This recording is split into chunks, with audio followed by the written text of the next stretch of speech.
Salut la Team Terre, je suis le maréchal de logis Alexandre et aujourd'hui je vais vous parler de mon métier.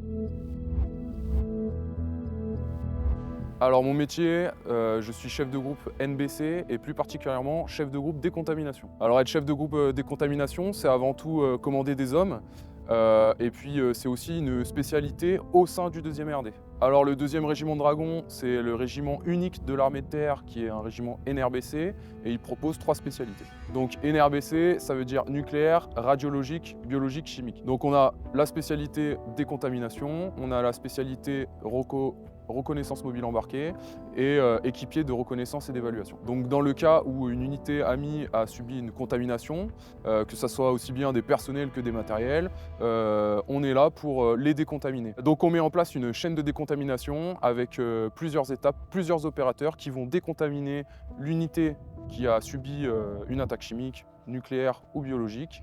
Et ainsi, elle peut le reprendre le combat le plus rapidement possible. Donc on a pas mal de matériel en décontamination. On a notamment des poids lourds qui permettent de décontaminer des véhicules. On a aussi des blindés qui permettent de transporter tout un ensemble de tentes pour décontaminer des personnels et aussi de quoi décontaminer du matériel. Donc j'ai choisi la spécialité décontamination car c'est vraiment la spécialité où on va commander beaucoup d'hommes. Pour être formé à cette spécialité, il n'y a pas besoin de prérequis. N'importe qui avec un bac peut y accéder. Donc on va commencer par faire un cursus commun à tous les sous-officiers à l'école de sous-officiers. Et ensuite, on va avoir un examen militaire qui va nous permettre, suivant notre classement, de choisir quelle spécialité on veut faire au sein du NBC. Le fait de commander des hommes, ça implique d'être exigeant envers soi-même, d'être très rigoureux et de montrer l'exemple. Alors le quotidien d'un chef de groupe, c'est simple. On commence par toujours faire du sport en début de journée. Ensuite, on fait de l'instruction, donc ça va être aussi bien des cours que réviser nos savoir-faire sur du matériel. Alors dans le cadre de mon métier, on peut s'entraîner en France, mais aussi bien à l'étranger.